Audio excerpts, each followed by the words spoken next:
Hi there, my name is Leslie Hertig and I'm the Artistic Director at the Vancouver Writers Fest. Welcome, we're so glad that you're joining us here today. The Vancouver Writers Fest carries out its work, including this event you're about to listen to and watch here today, on the unceded and ancestral territories of the Musqueam, Squamish, and Tsleil-Waututh peoples, and we're very honored to be here. I'd like to just start by thanking our government sponsors for helping us put this festival on. CMHC Granville Island, the Department of Canadian Heritage, the Canada Council for the Arts, the Government of BC, the BC Arts Council, the City of Vancouver. We could not put this on without their financial support, so thanks to them. And to all of you kids joining us today, we are so glad you're here. You are, in fact, the first of our audiences as we kick off this festival. And I couldn't be more pleased than to introduce you to our author today. Tanya Lloyd-Kai describes herself as a children's writer, an avid reader, and a thinker of copious random thoughts.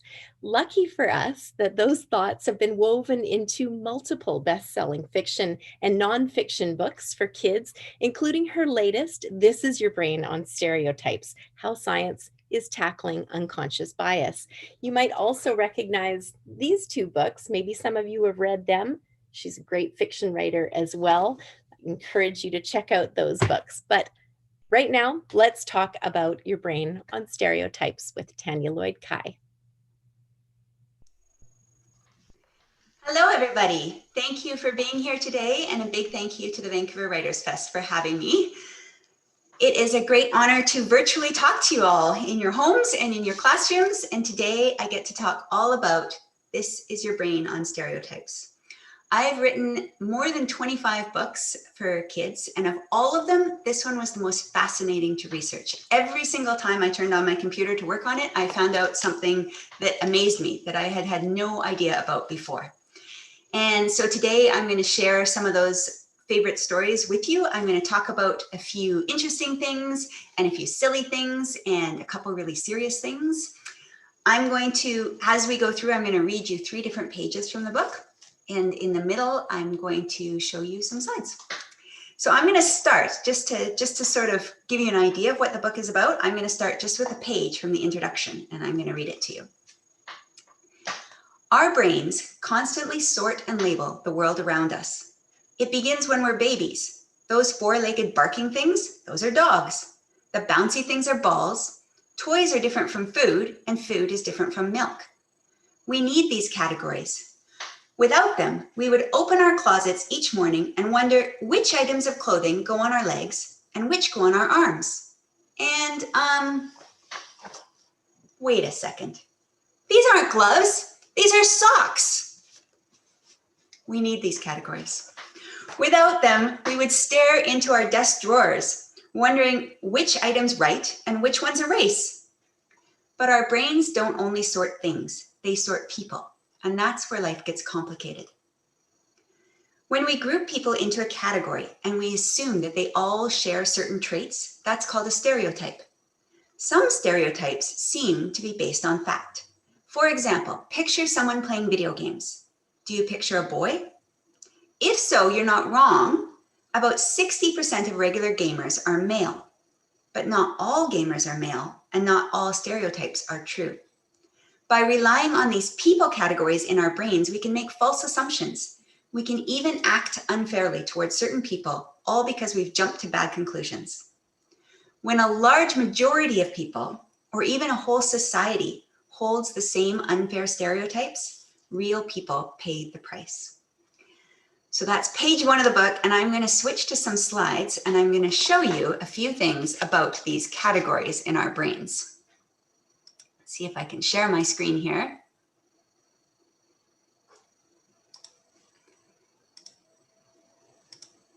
Okay, hopefully you can all see that.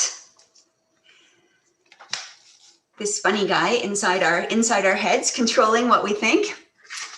So as we talk about categories, I'm going to show you some pictures, and I know that some of you are in your classrooms and some of you are in your houses, but wherever you are, I want you to look at the picture that pops up on your screen, and I want you to call out breakfast, lunch, or dinner. So yell out what you think this category is. Are you ready?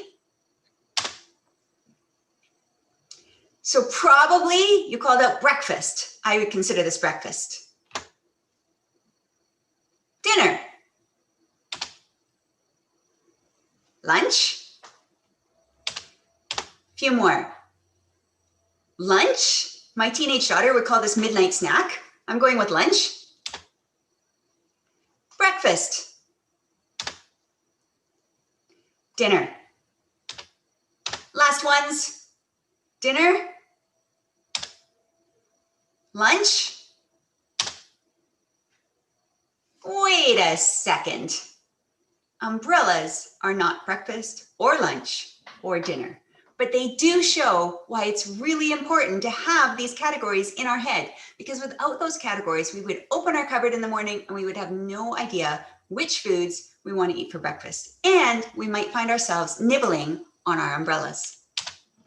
So we need the categories. They're good for food. They're great for outdoor gear, but they get a little tricky when we start applying the categories in our heads to other people. I'm going to show you. This is sort of what I'm going to talk about today for the rest of the day. What are stereotypes? What are those pictures in our heads? How they affect us, and how we might be able to tweak our own brains so we're not relying quite so much on those categories.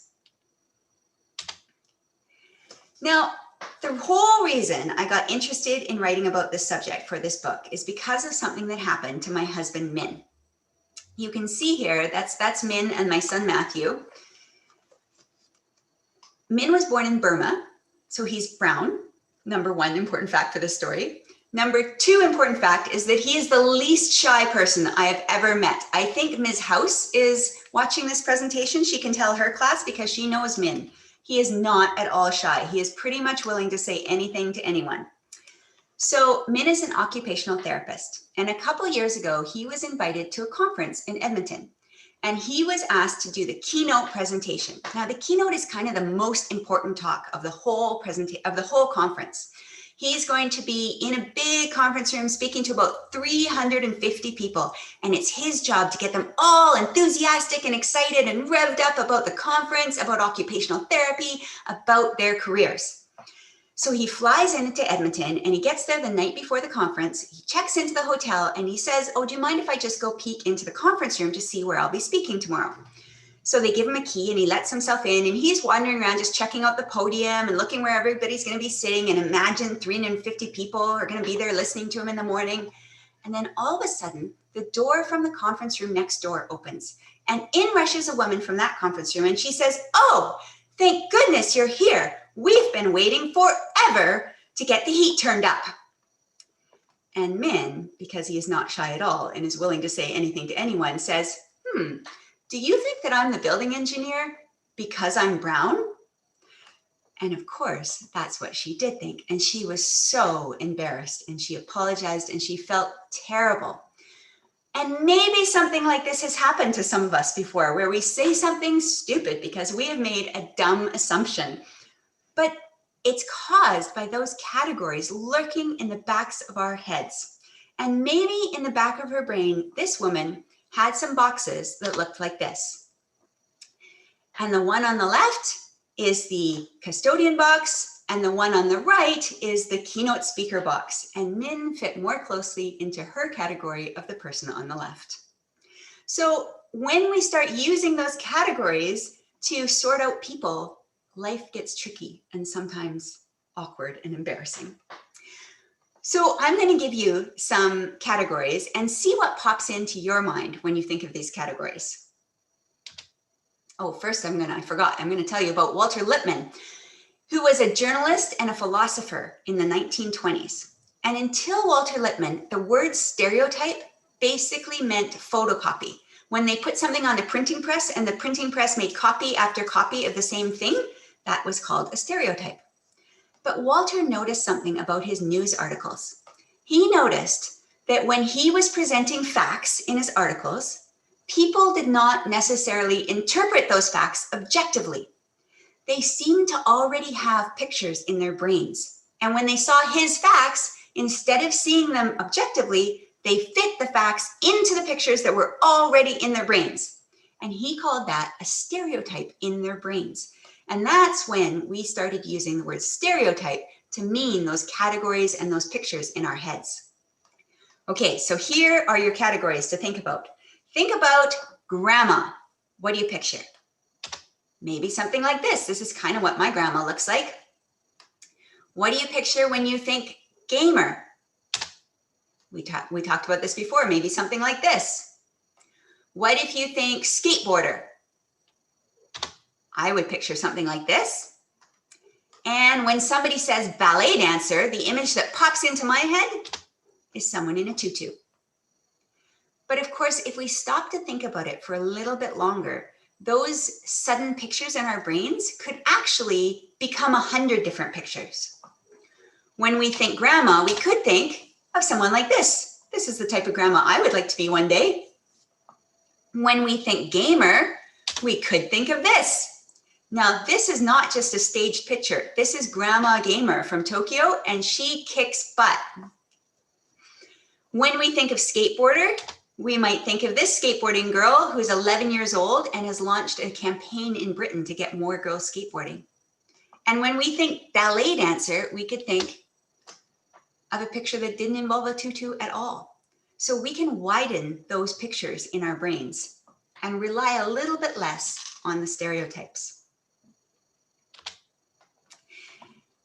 Now, as we found out from Min's story of the woman at the conference, the trouble with stereotypes and categories in our brain is they can make us think of different people a little bit differently.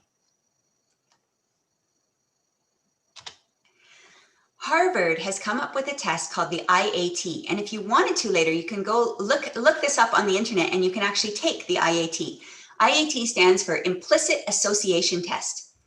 And implicit is a type of memory. It's the type of memory you don't even have to think about. So you know that the sky is blue, and you know what cold water feels like, and you know what scissors do. And you don't even have to think about those things, because way back before you could properly talk, you learned about those things, and it's buried somewhere deep in your memory. That is implicit memory. And that's where those stereotype pictures live.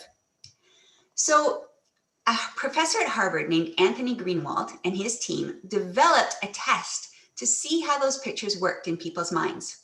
And then they gave the test to another Harvard professor named Mahzarin Bhanji.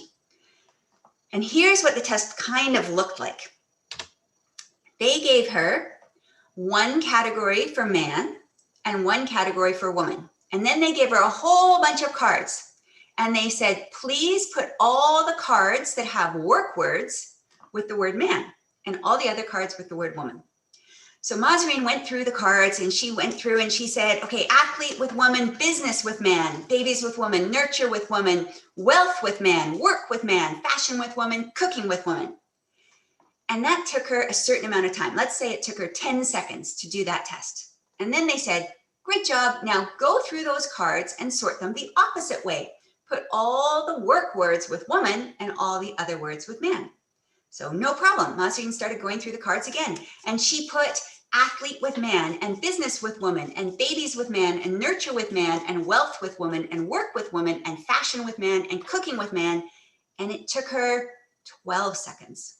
Now those aren't the exact times, but it took her significantly longer to put the work words with woman than it did to put the work words with man. And Mahzarin thought, this test is broken. This test is ridiculous. Something is wrong with this test. Because of course she was a professor at Harvard. She had worked very hard her whole life. She was very invested in her career. So how could it possibly take her longer to match work words with the word woman? But it did. And when she went back to the other professors and she complained, this test of yours is broken, they said, it's not broken. Almost everybody fails it. It's designed to show the stereotypes that you hold in your head. And society has a stereotype that men are more strongly associated with work. And so almost everyone takes longer to associate work words with women. And then they showed Mahzarin another version of this test, which was even more interesting. It looked like this. And they said, please go through and put all the positive words with the card saying white. So she went through and she put awards with white, party, success, rich, all with white. And let's say it took her 10 seconds. And then they said, now please put all the positive words with the word black and all the other words with the word white. So she went through and she put awards with black, suffer with white, party with black, success with black, poverty with white, violence with white, rich with black, prison with white. And it took her longer. It was harder on her brain. And they said that's because society has a stereotype that black is more negative and white is more positive. And they, since then, this was in the very early stages of this test, and Mazarine was so fascinated by this test that she changed her work to focus just on this test, and she started giving it to tons of people all around the world. And all across North America and in lots of other places around the world, almost everybody fails this test. It doesn't matter if they're black, it doesn't matter if they're white, it doesn't matter if they're rich or poor.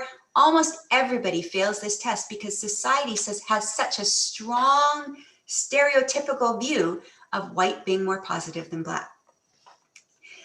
So no matter how hard we work at it, it's hard to escape those stereotypes that exist around us. Now I'm going to read you my second page. I said I was going to read you 3 different pages. Here's the second page. It's called Nothing to See Here. When you meet someone, do you mention that you fart in your sleep? Or maybe you say, hello, nice to meet you. Sometimes when a sneeze catches me by surprise, snot flies out of my nose. Yeah, probably not. You probably keep those facts hidden away and you focus on making a good impression. Depending on the person you're meeting, a potential friend, a new teacher, the town mayor, you might choose to reveal and hide different things. That's normal. It's one of the ways we humans try to fit in with those around us. Imagine your life as a theater. The people nearby are the audience. They see your stage where you present yourself to the world. But you also have a backstage where you do your thinking and you keep your secrets. The difference between the stage and the backstage is what researchers call impression management. That term was coined by a Canadian-born professor named Irving Goffman in the 1950s. And basically, impression management means that we try to hide our flaws and present our best face to the world. We talk about fashion instead of sleep farts, and we talk about sunshine instead of snot. Having both a stage and a backstage helps us all to get along. It certainly helps us avoid embarrassing situations. But it also makes it more difficult for scientists to figure out how discrimination happens. Impression management was why American researchers in the 1960s and the 1970s found it really tricky to measure racism, because by then everybody knew that racism was wrong. So if they had biased thoughts, they hid them. But that didn't mean that they treated everyone equally in real life. Decades later, we are still all hiding our biased thoughts. Some of the most interesting research I did when I was writing this book was on the differences in the way we say we're going to act and the way we really do act. And scientists have done all sorts of really tricky experiments to figure out this difference. In one of the first experiments, this experiment was called Ralph's Garage. And now this was back before the time of cell phones. So people had to use pay phones, and every once in a while there'd be a pay phone on the side of the highway, and you would need a dime to put in the pay phone to make your call. So they would have this, it was all fake, but they would have a fake caller call someone up and say, hello, is this Ralph's Garage? And of course the person answered would say, no, you have the wrong number. And the person would say, don't hang up. I'm stuck on the highway. My car has broken down and I've just put my last dime in the payphone. Could you please call Ralph's Garage for me and tell them to please bring a tow truck and pick me up on the highway? Now, the researchers found that when that voice on the phone was a Black person, and they also found that 99% of the time, people could tell right away whether that voice on the phone was a Black person or a white person. When it was a Black person, they were a little bit less likely to call Ralph's Garage for them. When it was a white person calling to say they were stuck on the highway, people were more likely to help them out by calling Ralph's Garage. So that was the first big experiment that showed even when people said, I'm not racist, I would never be racist, the way they acted actually showed differently. And there's been a whole bunch of other experiments since then. That was way back in the 70s that they did that one. But there's been other really interesting ones. One like this, where they took two resumes that looked really similar, except one had a picture of a white person and one had a picture of a person of color. And they attached these resumes to an envelope that already has the address written on it and it already has the stamp. And then they would leave them on the chairs in the airport. And it was as if somebody meant to mail away their job application, but at the last minute, their flight got called and they rushed away and they forgot their job application on the chair beside them. And the researchers spread these resumes around and then they watched to see who would mail them. And the same kind of thing happened as it happened with Ralph's Garage. When the resume had a picture of a white person on it, people were more likely to be helpful. They were more likely to pop that resume in the envelope and pop it in the mailbox. And they were a little bit less likely to help out when the resume showed a picture of color.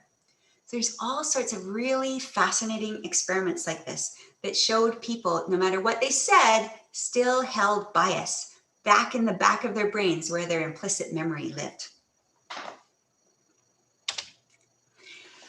And it's so hard to escape this, no matter how hard we try, because it's not just us with those pictures in the back of our brains.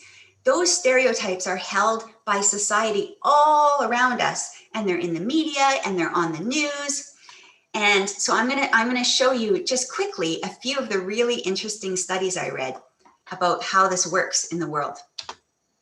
So when researchers ask little kids in preschool, in kindergarten, hey, who do you think is smarter, girls or boys? The boys say boys are smarter and the girls say girls are smarter. But when they ask kids in grade 1, the boys still say boys are smarter and the girls start to say that boys are smarter. So even by grade 1, they're starting to absorb this stereotype that boys maybe are better at math, better at science, better at school. Here's another one. This one is from the United States. So business ideas pitched by men. So if you've seen something like Dragon's Den or Shark Tank on TV, those are people pitching their business ideas and trying to get money. Business ideas pitched by men are more likely to get money than business ideas pitched by women. And if the men are attractive, they get even more money. So those are those same stereotypes from grade 1 brought up into the grown-up world, and they've gotten stronger and their effects have gotten stronger. This is research from Belgium, and this is a Belgian politician on your screen. Female politicians get less media coverage than male politicians. Men are mentioned more often and given more time to speak, which is not fair at all. Now, this same statistic applies in the United States and in Britain and Australia. It probably applies in Canada. They just haven't done the study here. Only 3% of newspaper sports stories feature female athletes. That's 3% is tiny, a tiny, tiny little amount. And in the United States, LGBTQ youth are twice as likely as their peers to be bullied at school. So as you can see, these stereotypes just exist inside society all around us. And I told you I was gonna talk about serious things as well. So this is my serious part. This is a story of where stereotypes went very, very wrong, and they actually ended up killing someone. So I'm going to read you this. This is the third page out of the book that I'm going to read you. In 2004, a 45-year-old Indigenous man named Brian Sinclair wheeled himself into a Winnipeg emergency room. Now, he had had both legs amputated, but he came in with a urinary tract infection. Now, a urinary tract infection makes it hard to pee, basically, and it's usually very easily treated with antibiotics. So that's what Brian Sinclair had when he came into the emergency room in Winnipeg. But for more than a day, Brian sat slumped in his wheelchair in the waiting room. 4 separate strangers approached hospital staff members to voice their concerns about Brian, but still he was ignored. When doctors and nurses walked by, they saw an Indigenous man, probably homeless. They assumed he was drunk or he'd already been discharged, or he was trying to escape the cold weather outside. None of them asked him what was wrong. So was the hospital staffed by racists? The doctors and nurses would likely say no, but they made assumptions about Brian without talking to him or examining him. They jumped to conclusions based on the stereotypes deep in their minds. 34 hours after he arrived in the emergency room, Brian died. Now, the good news is that people were horrified by this, and the doctors and nurses got together with some professors and they started something called the Brian Sinclair Working Group to figure out what had gone wrong. After years of study, they released a report and they concluded that Brian was killed by racism. Hospital staff had seen an Indigenous man and they assumed he was drunk, not sick. That implicit bias, the judgments that doctors and nurses didn't even realize they were making, leads to other sorts of medical errors too. Studies have shown that American emergency room doctors give blood clot therapy less often to Black patients. Women having heart attacks are more likely to be misdiagnosed. LGBTQ people are less likely to get good medical care. Discrimination can be as simple as body language. Doctors who feel bias against certain patients might lean away from them or make less eye contact. And even when patients don't consciously recognize the bias, they feel it. They might ask fewer questions or return to the doctor's office less often. Doctors are human. They fall prey to the same biases we all do. But everyone deserves great medical care. And the other good news is that today, activists and researchers are working very hard to make sure all patients are treated fairly, whether or not they're part of minority groups. And if you have a copy of This Is Your Brain on Stereotypes in your classroom or at your house, you'll be able to read more about some of the things that doctors are doing in hospitals to try to counteract these kind of stereotypes. So that is my very sad story of what can happen when stereotypes go very wrong. Now, I'm going to talk about something that I had never heard of before I researched this book, and that is how stereotypes affect us and of how we apply stereotypes to ourselves. So I have a job for you. Sometimes we dress in ways that make other people draw conclusions about us. So we are actually helping other people jump to stereotypes. So here's some of the ways we might do this. We might wear a dress or a skirt to tell people that we're a girl or a woman. We might wear piercings. We might wear hair accessories. If you have a brand name on your shirt, that might tell people, oh, I'm an athlete, or it might tell people, oh, I'm wealthy, I can afford this fancy shirt. A sports jersey might tell people what sport you play or what sport you love. A sports watch might tell people you're a jock. Braids or dreadlocks might tell people about your culture. You might wear religious symbols. You might wear super expensive running shoes. So I'm going to give you a minute to look down at your outfit and count the number of ways that you are telling people about yourself just by the things you're wearing. So take a minute to touch your hair, touch your ears, see if you have earrings in or jewelry on, check out your shirt. I did this presentation. I was practicing last night and I gave this presentation to my 13-year-old son. And he very confidently said, I have 0. And I said, you just took off your jujitsu hoodie and you have a jujitsu shirt on underneath. He did not have 0. So take a second and count them up. If you want, you can type the number you come up with into the chat. My guess is that almost all of us will have at least 1 or 2, and some of us might even get up to 3 or 4. Now, there are some useful things about stereotyping ourselves for other people. It can help us connect with people who are like us and similar to us and people who have the same interests as us. Imagine if you love motorcycles and all you want to do is ride motorcycles and talk about motorcycles and make jokes about motorcycles and research motorcycles. Now, if you needed to find a friend, you could go around asking people, oh, hello, nice to meet you. Do you like motorcycles? Hi there, I'm just looking for someone to ride motorcycles with me. Do you like motorcycles? Oh, hello, very pleased to meet you. Do you want to go motorcycle riding with me? Hi, do you like motorcycles? We could do this, but it would take us a long time to find someone to hang out with. Fortunately, we stereotype ourselves for other people. And if you see this guy, you'd be like, yes, You want to talk about motorcycles with me. So when we're wearing these things that give other people little clues about us, it can help us find friends and it can help them see us as a potential friend. So stereotypes are not entirely bad. But there are also some tricky ways that this sort of stereotyping of ourselves can backfire. And it's something called stereotype threat. And I had never heard of it before I researched this book. But it turns out that, of course, because society holds these big stereotypes, we know if society holds those stereotypes about us. Now, imagine you're dressed like a jock. You're wearing your basketball jersey, your fancy shoes, your sports watch, and you walk in to take a math test. And everybody else in the whole room, let's say they just came from a fancy private school and they're wearing their uniforms with their blazers and their ties. And you have to sit in the middle of that room and take the math test. You are scientifically proven to do less well on that math test than you normally would because you know that everybody thinks you're a dumb jock. The same thing would happen to a girl who has to go in and take that math test in the middle of a whole room of boys because she knows that society holds a stereotype that boys are better at math.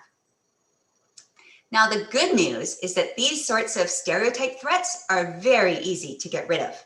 You could, for example, have everybody dressed in sports jerseys go write the math test. You could have the room be half girls and half boys. If you were going to ask people questions about their age or their gender or their ethnicity on a test, if you put those questions at the end of the test instead of the beginning, so it doesn't cue those stereotypes in people's minds, people will do better on the tests. So there's lots of ways that scientists are working on to help alleviate this sort of stereotype threat. This is kind of an interesting one I came across. It's a professor from the University of Washington, just across the border. And she was mad because there are never any girls in her programming classes. She thought, why are there no women in computer programming? But she looked around the computer lab one day and she saw action figures and Star Trek posters and energy drinks, and it smelled like boys' stinky socks. And she thought, I wonder if this room has anything to do with it. So she created 2 computer labs, and one looked like the regular one with the stinky socks and the energy drinks and the Star Trek posters, and one looked gender neutral. And then she brought in groups of girls and women, and she said to them, hey, would you be interested in computer science? And the girls that came into the gender neutral room were more likely to say, yeah, computer science is pretty cool. I might be good at that. So even by tweaking the world around us, we can help alleviate stereotypes. Now, there are some very easy ways that we can all work to make sure stereotypes are not causing harm. And I've got 5 of them here for you before I wrap up. Number 1 is to be an ally. So if someone is being called names on the playground and you go sit beside them and chat them up, that is called being an ally. If your friend says, hey, I'm kind of interested in joining the Gender and Sexuality Alliance Club, and you, instead of saying, oh, that's interesting, if instead of that, if you say, great, I'll go with you, that is called being an ally. And that is a great way to start fighting against stereotypes.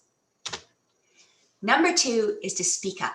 So if you notice stereotypes happening, or if you see someone being the victim of stereotypes, then tell someone, tell a teacher, tell their parents, tell the principal. If it's really bad, tell the police. But don't be afraid to speak up and get help. Number 3 is to get involved. You could volunteer for a refugee support agency. Now, this is a little harder during COVID, but these support agencies have volunteer jobs where your entire job is to go be friends with someone who's different than you. That's the volunteer job. Even during COVID, there's things you could do. You can help your librarian create a display of diverse books. You can offer to redecorate your school computer lab.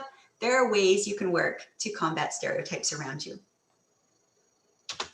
Number 4 is to use your words. So when you see a biased ad campaign, send an email to the company. Or when you think the world is unfair, write a letter to your government representative. I have some pictures up here of easy bake ovens because this is a stereotype that was challenged by a 13-year-old girl named McKenna Pope. She lives in the US and her little brother loved to cook.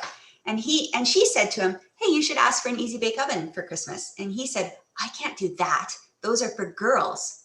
And McKenna thought, well, that's dumb because cooking's for everybody.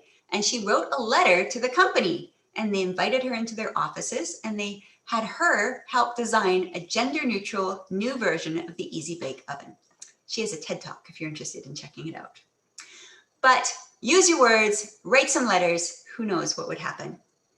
And number 5 is called expand your horizons. The more you hang out with people who are different than you, the less stereotypes you are going to hold. Scientists have a very fancy name for this called the contact hypothesis, but it's pretty common sense. If you have lots of friends who are lots of different people seeing the world in different ways, you're going to see the world in lots of different ways too. Now, for some of us, this is easy. We look around our classroom and there's all sorts of different people. For some of us, maybe this is harder. But if it's hard, if you don't have a lot of people around you who are different than you, start reading books about people who are different. That is also scientifically proven to reduce stereotypes in your mind. So that is the end of my talking about stereotypes, but I have put up some of my other books that you might have seen or read. I'm going to tell you one last story. After that story, we're going to have some time for questions. So while I'm telling this last story, if you want to type some questions into the chat or have your teacher type questions into the chat, go for it and start asking your questions. In the meantime, I'm going to tell you how to pronounce my last name in Burmese. Because remember I told you that my husband Min was born in Burma. So his last name is Kai. That's how my last name became Kai, but it's not pronounced that way in Burmese. I think I'm going to stop sharing my slides here so that you can see me while I tell this story. Okay, so here's your job. Your job, you have to say G, like G's. So say it aloud because you got to get used to this. And you got it. Burmese is a tonal language like Chinese where words that sound very different to my ears, actually very similar to my ears, mean completely different things. So say G out loud. Now you just said large in Burmese. Now say chi, like in cheese. So now you just swore in Burmese. You just said the bad word for poop in Burmese. Now my last name pronounced properly is halfway in between. So you have to make your mouth wide like you're saying cheese, but you say G and it comes out chi. And chi means clear in Burmese. And that's my last name. But here's what happened. In 1968, my father-in-law came to Canada for the first time and he went around looking for an apartment to rent and looking for a job. And he ran around saying, hello, nice to meet you. And everyone said, oh, welcome to Canada, Mr. Chi. Pleased to meet you, Mr. Chi. And of course, they were all calling him Mr. Poop. So after a week or two of that, he said, all right, forget that. We are changing the way our last name is pronounced in Canada. And his family became the Kai family. And then I married his son, Min, to become Tanya Kai. So now when you go home or when your parents say, hey, what did you learn today? You can say, I learned all about stereotypes and I learned to swear in Burmese. 2 very useful skills. All right, I think Leslie is going to come back and she is going to help me do some questions and answers. Hello, I am back. Thank you so much, Tanya. That was really great. And I learned a lot. Made me really stop and think about what I wear and what I present to other people on a daily basis. I'm curious to know, as you were doing the research for this book, did it make you stop and look at how you were approaching people and your own way of dressing and so on? It did for sure, yeah. And it made me more aware of things like how people treat women and men differently or how, and I had some interesting conversations with my kids too, because they're brown, of course. So I asked my daughter, she's 16, and I said, well, do you ever experience racism? And she said, no. And I said, well, do people ever ask you funny questions? She said, no, just where are you from? And I was like, what is where are you from? And she's like, well, they know I'm from here, but where am I from? Meaning Burma. And I was like, well, no one has ever asked me where I'm from. So yeah, it's interesting seeing all the little ways people's behavior is affected by stereotypes. Yeah. I have a question here from Morgan Fairweather. Hi, Morgan. Morgan asks, malicious as stereotypes may be, many of them are grounded in reality. So should we ignore statistics in favor of removing stereotypes from our brains? To expand on that, where can we draw the line between statistics and stereotypes? Oh, interesting. I don't think even if we wanted to remove stereotypes from our brain, I don't think we can. So I think that what we were basically trying to do is just make sure we don't act in the moment without recognizing those stereotypes. So, for example, it's statistically true that most video game players are male, but we don't want to make that instant assumption that if somebody's talking about a gamer, they're talking about a guy.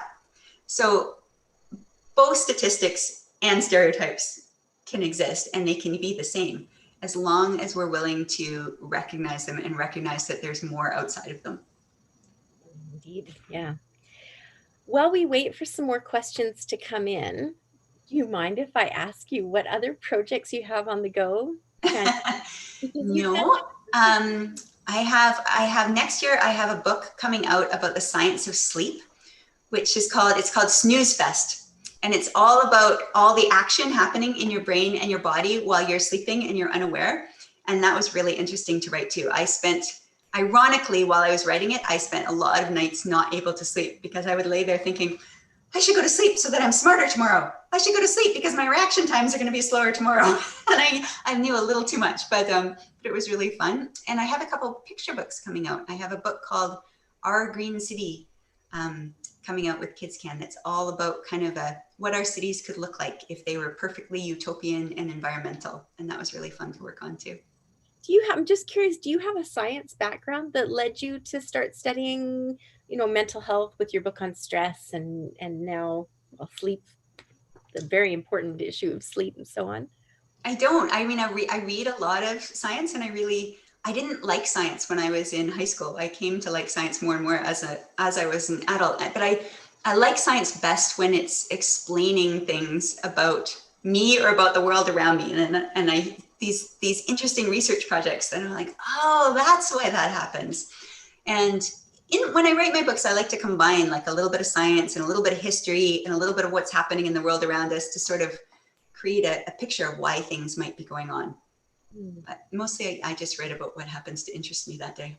That's great. That's kind of the best part of my job. Wonderful way to shape your career, I think, because you talk about all sorts of things. Yeah. We have another question here from Michael, and Michael asks, have you heard of the Pygmalion effect as it relates to stereotypes? That's something you've heard of? I would have to look that up. Nope. Quick question, in and out. I have Thank goodness for Google. Okay. I have another one from Taylor. Taylor asks, are you planning on doing any other Zoom chats based on your other books? My students are very interested and have enjoyed this session today. If you check my website, I do virtual presentations, and there's also a free presentation. Now, here's the lovely Writers Festival, and I'm talking about somebody else's festival, but I'm doing it's called Tweens Read, and it's a festival from Texas, and I'm doing a panel with them on Thursday about me and Banksy. Good. Okay, good. Our friend Holman Wang asks, what do you think is the most pernicious source of stereotypes? The media, dinner time chatter, literature, something else? Oh, interesting. Hi, Holman. There's one study in my book where they did a study on babies that were like 3 months old. And they had babies I think it was in Israel. And they took a group of white babies raised by white caregivers, and then a group of Black babies raised by Black caregivers. And then they took a group of Black babies in like a refugee center who were cared for by a big variety of people. And they showed the babies' faces to see how the babies would react. And they judge how they react by whether they focus on the face and they look, because that's how little the babies are. But the white babies raised in white homes focused on white faces. The Black babies raised in Black homes focused on Black faces. The refugee babies raised among a diverse group of people focused on both. So even when we're 3 months old, we're absorbing these stereotypes just from the world around us. And I think the media is slowly, the media especially things like advertising and TV are a huge source of stereotypes. I think the news is slowly trying its best to get better. There's some research about some Black Lives Matter marches in the US and how they're portrayed in the media. And it is very slowly getting better, because lots of times those sorts of protests are portrayed as just, this protest was violently destructive, and the news doesn't talk about why the protest happened. What are the issues behind it? And I think they're slowly trying to get better about that. Yeah, indeed. Okay, we have time, I think, for one more question, and this is coming from Brittany from Scott Creek Middle School. And they ask, are stereotypes the same in different countries, or do they differ and could maybe even be opposite than what we are familiar with in North America? That's a really interesting question. They do differ. And it has big effects. Like in some countries where the math boys stereotype doesn't affect, it isn't as strong, then girls do much better in math and they're more likely to go into math after high school. And there's interesting individual stereotypes in different places. There's a strong stereotype in Sweden against Muslim people, and that's discussed in my book, because some Muslim people actually change their names so that they sound more Swedish, and then they get more job interviews. Mm-hmm. And there's in Japan, there's different stereotypes depending on which part of Japan you're born in. So there are different ones all over the world. Thank you. Tanya, it's been such a pleasure. I feel like we've learned so much from you today. And I thank you very much. I hope that the rest of your promotion goes well. And I thank all of the classrooms that have joined us today.